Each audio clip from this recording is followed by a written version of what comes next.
Nakakagigil? Ano ba tong napasukan ko? Bakit ba ako pumayag na maikasal sa hinayupak na lalaking to? Gwapo nga, nakakatakot naman. Oo, nakakatakot siya. Napag-alamanan ko na siya pala ngayon ang pinuno ng mafia dahil nag-retire na ang kanyang ama na si Alberto. Akalain mong junior pala siya at kilala bilang Albert.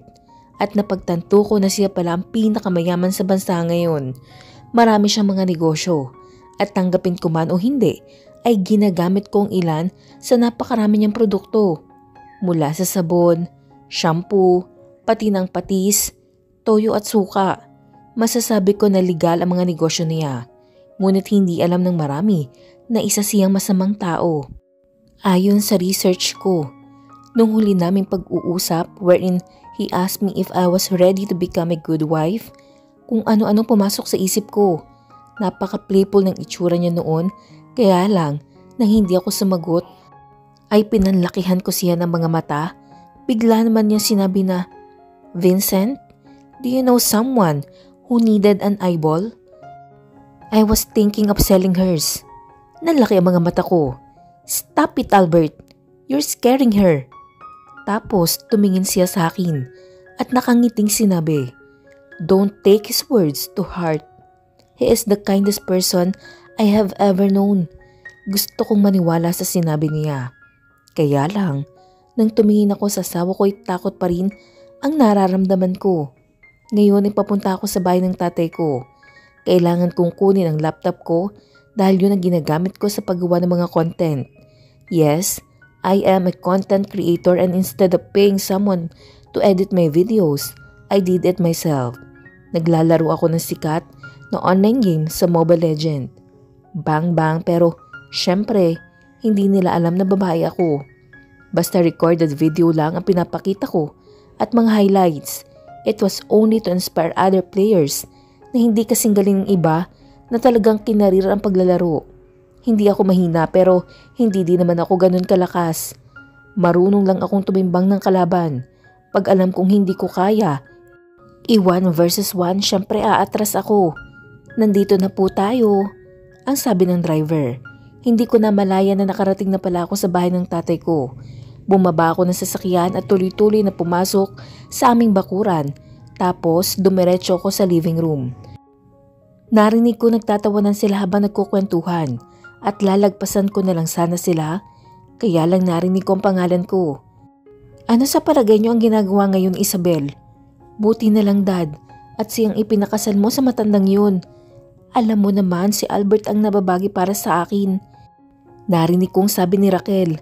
Talaga namang nakakagalit dahil siya pala dapat ang makasal at hindi ako, tapos ang ama kong walang balls ay ako ang isinuga.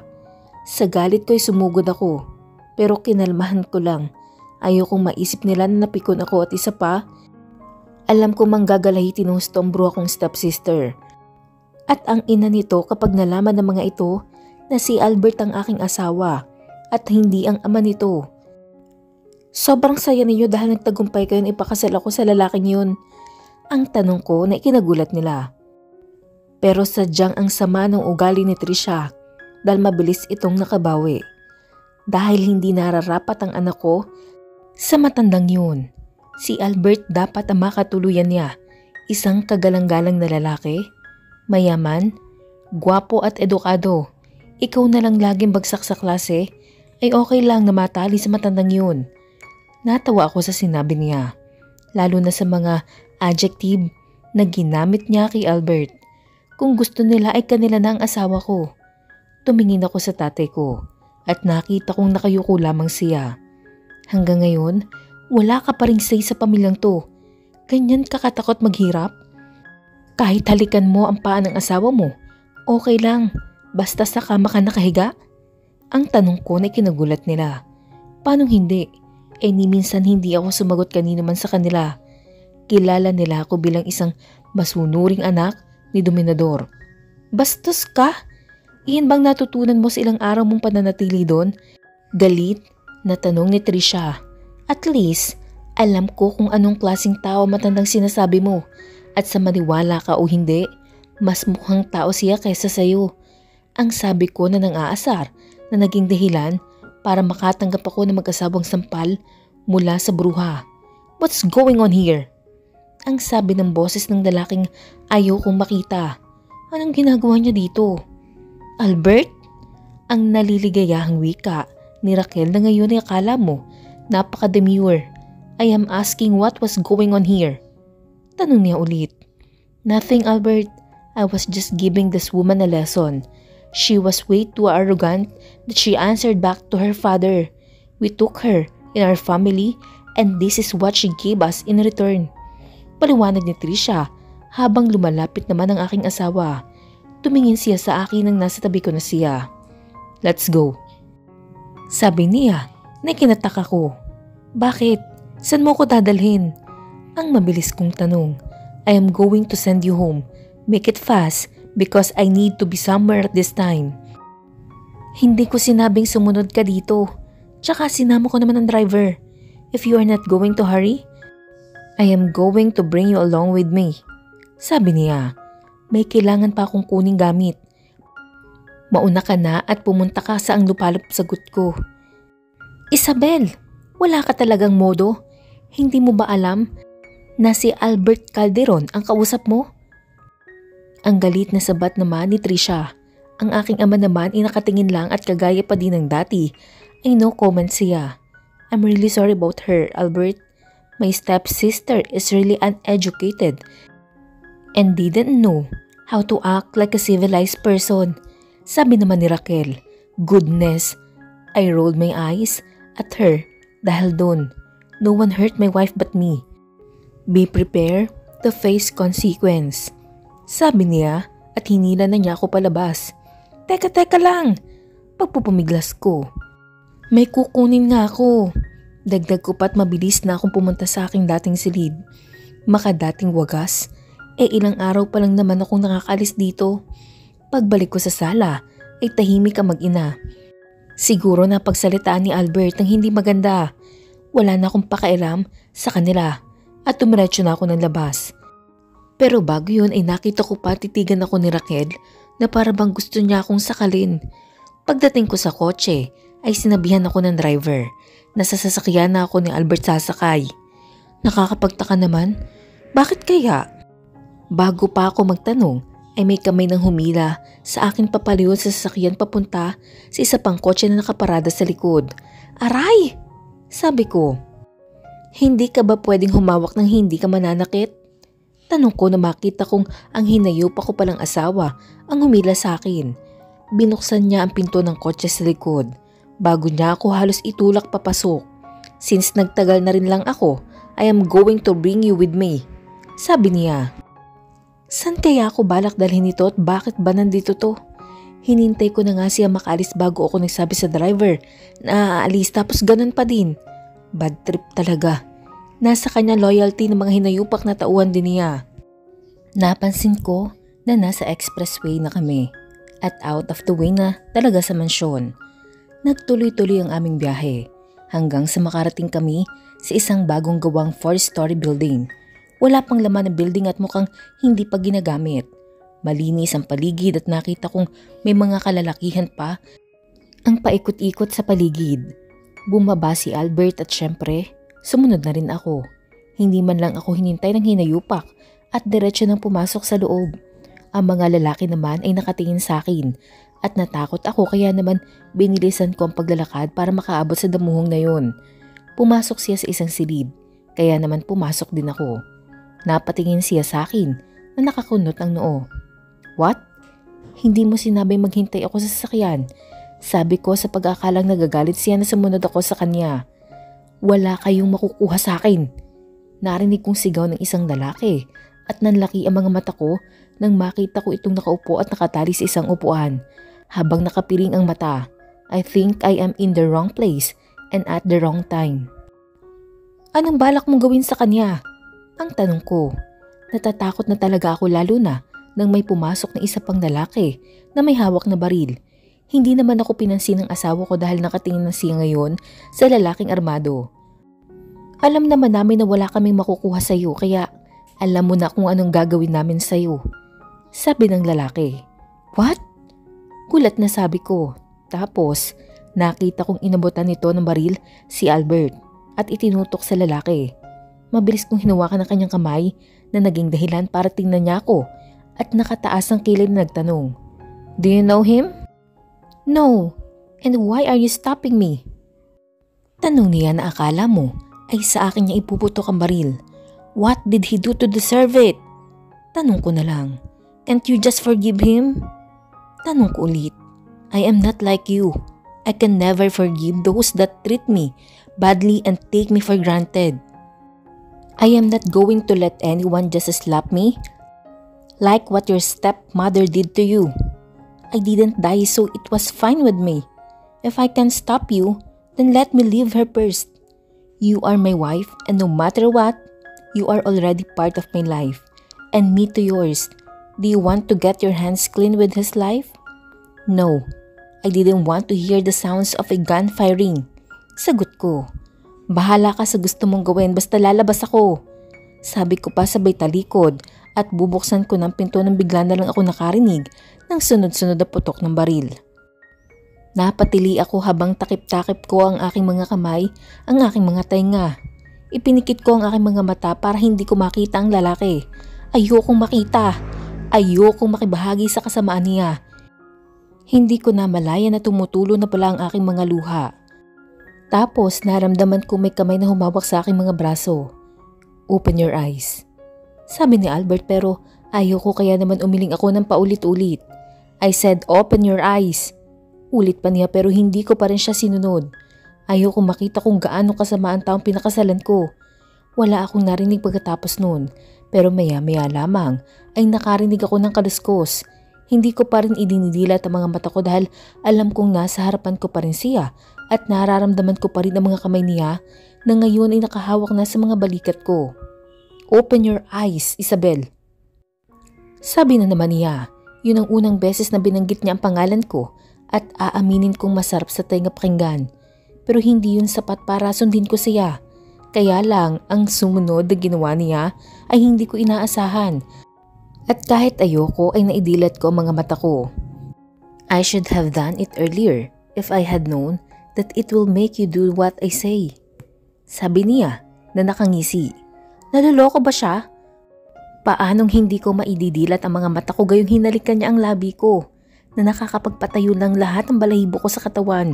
Sa pag-aalaala na baka kung ano pa ang gawin niya ay nagpilit akong kumawala mula sa pagkakahawak niya. Ngunit mukhang inaasahan na niya yun dahil mas humigpit pa ang pagkakahawak niya sa akin. Let me go! Sabi ko pero ninisian niya lang ako.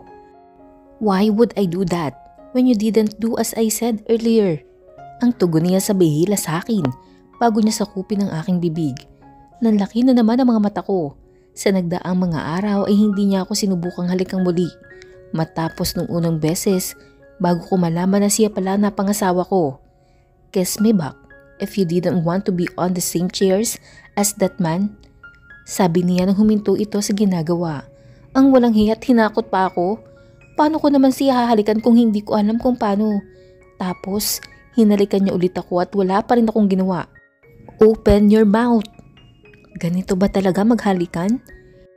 Natatangay na ako at nangihina na rin ang aking mga tuhod. At laking pasalamat ko nang ikawit niya ang kanyang isang likod sa likod ng aking baywang na nagsilbing suporta ko upang hindi tuluyang mapaupo.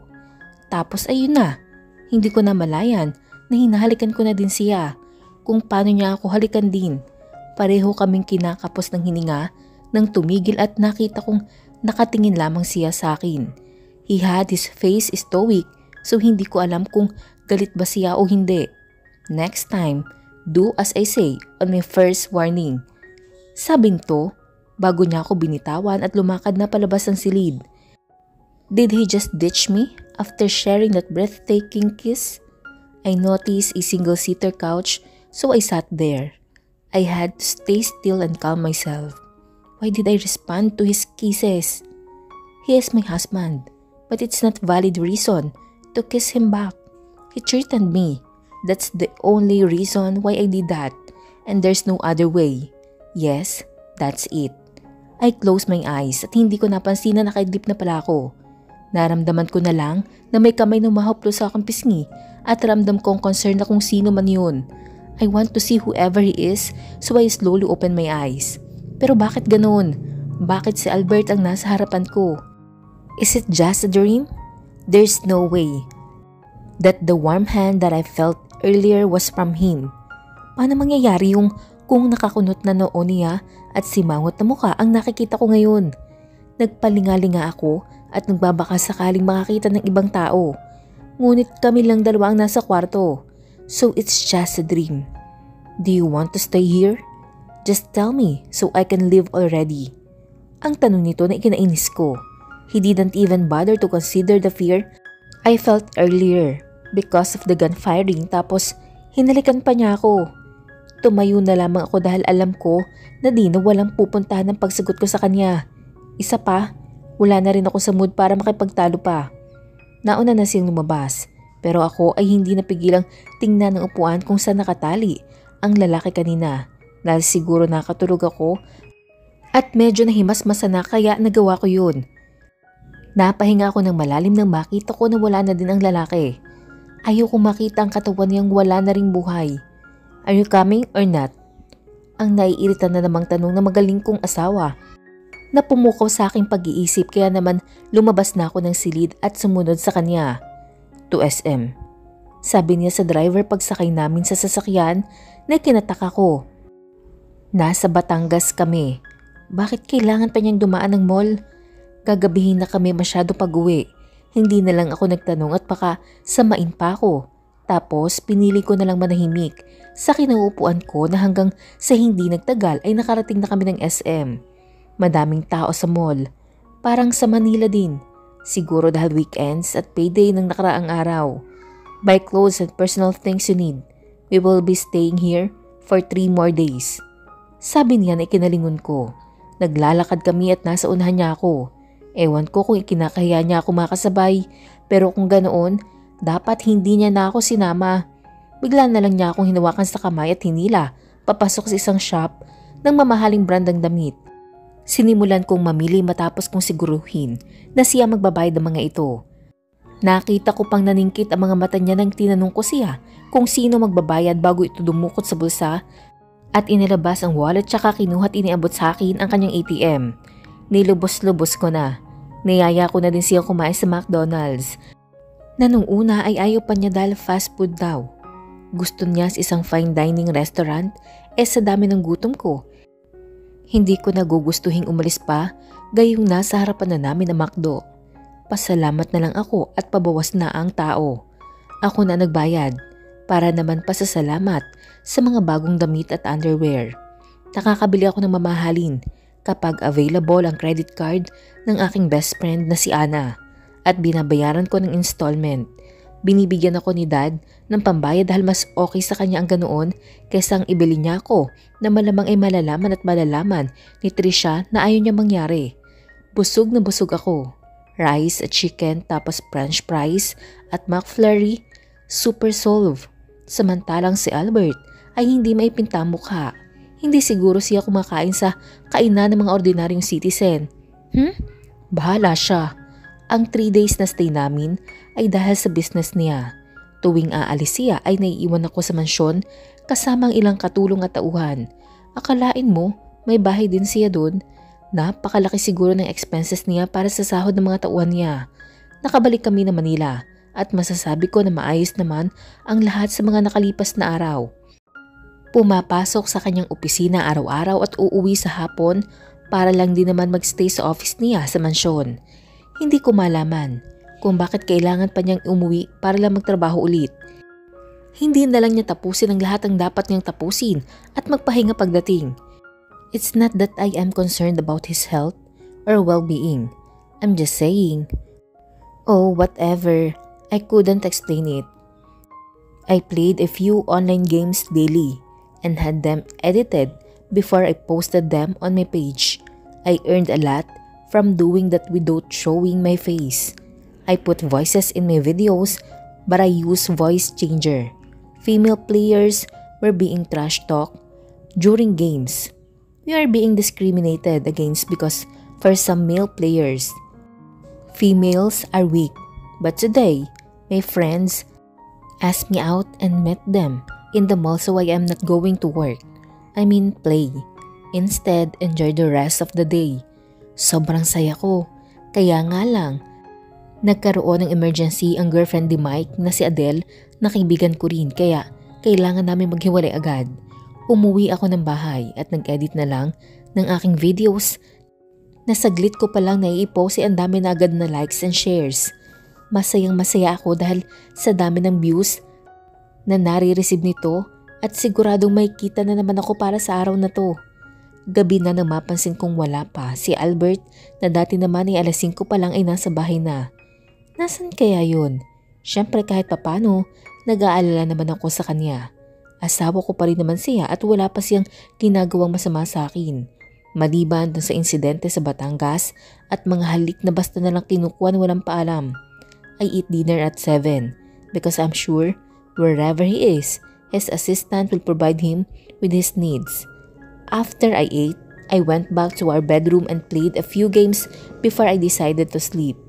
Ang masarap na tulog ko'y naantala na magising ako sa bahagyang paglubog ng kama at pagdilat ko ay nakita ko si Albert na nakatingin sa akin. Hindi ko alam kung ano mararamdaman ko. Dahil iba ang dating sa akin ng titig niya. Parang galit ito na hindi ko mawari. Bumangon ako at bala ko sanang tanungin kung kumain na siya at kung saan siya nanggaling.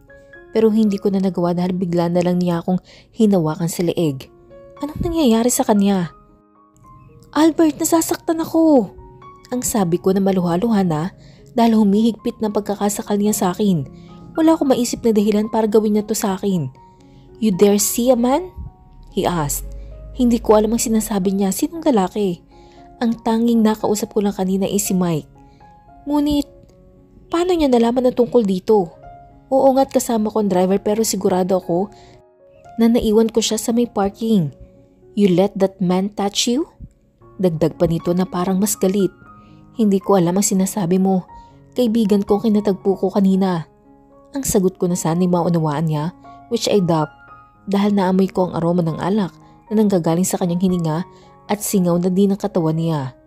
Kaibigan ko lang siya, Albert. Ang sabi ko pa habang napapapikit na ako at naluluha dahil pakiramdam ko ay pinangangapusan ako ng hininga. Makalipas ang ilang saglit ay binitawan niya ako at habang hawak ko ang aking lieg ay hindi ko napigilang umubo at hagurin iyon hanggang sa makabawi ako ng kaunting lakas. Bala ko na siyang kumprontahin pagkatapos pero pagtingin ko ay nagsisimula na siya magubad ng damit. Anong ginagawa mo? Ang kinakabahan kong tanong. Asawa ko siya at siguro ay normal lang na maghubad siya sa harapan ko. Pero hindi kami ordinaryong mag-asawa. Hindi kami close. Can't you tell just by looking? Ang tanong nito na wala mo lang kaimo-emosyon. Wala na siyang saplot nang ma-realize ko na may binabalak siyang iba. Kaya naman mabilis sana akong lalayo sa kanya kaya lang ay mas mabilis din siya sa akin. Naabutan niya ako at bago pa ako makarating sa pinto ay hinila niya na ako papalapit sa kanya. Sabay buhat pabalik sa kama at ibinagsak pahiga. Stop this, Albert! You're drunk! Ang sabi ko habang sinusubukan kong bumangon baka sakaling matauhan siya. Stop from what? Ang tanong din niya. Tapos, bigla na lang niya hinila ang damit ko. Nagtititili ako. Ang suot ko ay pantulog na shorts at camisol. Dahil doon ako komportable. Nasira niya. Or rather, napunit niya ng ganun-ganun lang ang damit ko. Mabilis kong tinakpan ng aking dibdib ng aking mga kamay pero mabilis niya din itong tinanggal. Nagpumilit pa rin ako matakpan ng aking sarili at dahil doon ay hinuwakan niya ako sa magkabilang kamay at itinaas papunta sa aking ulunan. Nagpumiglas pa din ako at sinikap na makawala sa kanya pero sadyang mas malakas siya sa akin. I really hate him and I don't think that I will be able to forgive him. I cried to my heart's content and I don't think he cared. Hindi ko magawang matulog pero siya napakapayapa na tingnan. Sinikap kong bumangon para sana magdinis ng katawan pero pinigilan niya ako. Kaya naman napatingin ako sa kanya. He's still sleeping and maybe he just made that sudden movement. I was about to take off his arms on top of me when I heard him say, Sandra, I'm sorry. My eyes widened. I couldn't believe that he was going to say someone else's name after what he did to me. Naramdaman ko na naman ang luha ko nang umagos mula sa mga mata ko. Napakasakit na marinig na may ibang babae siyang nasa isip matapos ang ginawa niya sa akin. I hate you, Albert. I really hate you. Bulong ko sa kanya na sana ay marinig niya kahit pa tulog na tulog siya sa tingin ko. Hindi na ako bumangon at hinayaan ko na lang ang sarili ko sa kung anumang kalagayan o itsura ko at sinikap na makatulog na. Ngunit bago tuluyang bumigay ang aking mga mata nang dahil sa antok ay naramdaman kong kinabig niya ako payapos at sinabing I love you. Narinig ko pero binaliwala ko lang dahil alam kong hindi naman para sa akin mga salitang yun. Paggising ko'y wala na sa tabi ko ang damuho kong asawa. Bumangon ako at naramdaman kong ang sakit ng buong katawan ko. Patayo na ako sa kama para pumunta sa bathroom nang biglang bumukas ang pintuan at pumasok ang pinakahuling lalaking gusto kong makita. Hindi ko siya pinansin at tuluyan akong tumayo at hindi na nag-abala pang magtakip ng katawan since nakita at nahawakan naman niya ito at wala din ako may tatago pa. Dumiretso na ako sa bathroom. Kahit pa medyo nahihirapan ako maglakad, nakita kong palapit siya sa akin pero pinandilatan ko siya ng mga mata hanggang sa maisara ko ng pintuan. Tiningnan ko ang aking sarili sa salamin at nakita kong madami akong kiss mark. Hindi ko matandang nilagyan niya ako ng mga ito kagabi. Kaya lang, saan naman ito manggagaling kung hindi sa kanya lang? Tiningnan ko ang aking sarili tapos pumunta na ako sa bathtub. Gusto kong magbabad sa tubig na medyo maligamgam para may-relax ng katawan ko. Pagtingin ko puno na ang tub at saktong-sakto ang init nito. Did he prepare it for me? Nakonsensya siya, ganun? Sa tingin ba niya mapapatawad ko siya dahil dito? Tiningnan ko at pinakiramdaman ang aking sarili. Tapos kinapa ko ang aking hita at singit, pati na rin ang masayalang bahagi ng aking katawan at napansin ko na parang wala ng bakas na nagdaang gabi. Ano yun? Nilinisan niya ako nang natutulog na ako o ngayong umaga pagkagising niya. Wala na akong pakialam basta I hate him. Feeling fresh, I got out of the bathroom and found him sitting on the bed with his hand on his face and elbows on his knees. He looked worried, but should I even care? I think not. I still didn't forget that he called another woman's name last night and was feeling sorry for her. What for? Because he took me? Ganon ba niya kamahal ang babaeng yun? Para maging ganon siya kasorry dahil sa ginawa niya sa akin? Ano yun? Ayaw niya may ibang babae siyang makiniig. Asawa niya ako. Hindi ko na alam ang mararamdaman ko sa nangyari. Galit ako because he forced me, but I'm still mad that he was thinking about another woman as he did it. Nakita kong inangat niya ang kanyang ulo tumingin sa akin. Hindi naman siya mukhang nagsisisi dahil ganoon pa rin. Stoic pa rin ang hilat siya na mukha niya. Ang OA ko para mag-isip ng sobra. Sino nga ba ako sa buhay niya? Isabel. Tawag niya sa akin na hindi ko pa rin pinansin. Manigas siya. Ngunit nang papasok na ako sa walk-in closet para magbihis ay pinigilan niya ako. Nakatapis lang ako ng tuwalya, kaya naman hinigpitan ko ang pagkakahawak at baka bigla na lang niya ulit hilahin. Nakita niya ang ginawa ko at nagtangis ng kanyang bagang. I am not drunk, so rest assured that I am not going to do anything to you. How dare you? Sabi ko naman. Ano yun? Dahil lang lasing siya, kaya niya nasikmurang gawin sa akin yun? Kung hindi siya lasing, eh hindi din? Ang kapal na mukha niya. Alam ko kung ano ang itsura ko at alam kong maganda ako at kakit-akit sa paningin ng kahit na sinong kalahin niya. Anong karapatan niya sabihin sa akin yun? Anong sinasabi mo na wala kang gagawin sa akin dahil hindi ka lasing? I am beautiful. I can get any man I want if I want to. Dagdag ko pang sabi na sa tingin ko'y lalo niyang ikinagalit. Try it. I was planning on cutting the hand of that man that touched you. I wonder what I will do to the next one who will do more than just touching. Nanlaki ang mga mata ko dahil si Mike ang tinutukoy niya. I told you, he's my friend. I don't care. I only care about the fact that he had his hand on you. We're friends and whenever we see each other, we give each other a hug and a peck on the cheek. You're telling me that you kissed too? So besides cutting his hands off, I will have to cut his lips as well. Albert! Ang galit ko ng sigaw sa kanya. Nahawakan ko ang aking leeg dahil nararamdaman ko masakit pa rin yun. Saglit kong nakita ang pag-aalala sa mukha niya pero totoo kaya yun o namamalikmata lang ako? Never let another man touch you or I will kill him, he said before he left me. Bakit kailangan sabihin sa akin yun? Bakit kailangan niya akong takutin? Kaibigan ko ang pinagbabantaan niya. Mabilis akong pumasok sa walk-in closet at nagbihis. Ayoko mapasukan na naman niya kung nasa ganitong ayos. Kung kanina'y parang ang fresh ng pakiramdam ko, ngayon ay para akong bilas ng isda dahil hindi ko mapigilan mag-worry para kay Mike. Nagstay lang ako sa kwarto at hindi bumaba para mag-breakfast kahit na nagugutom ako. Paano kung malulunok ang pagkain kung siya ang kaharap ko?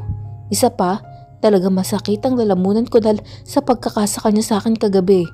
Pumunta ako sa munti kong working space at binuksan ng laptop.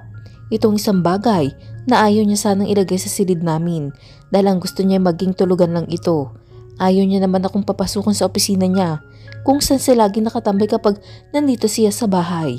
Try ko na lang mag-edit ng isa pang content ko tapos mamaya maglalaro ako ulit. Hindi pa ako tinatawagan ni Adele kaya hindi ko pa alam kung ano nangyari sa kanya.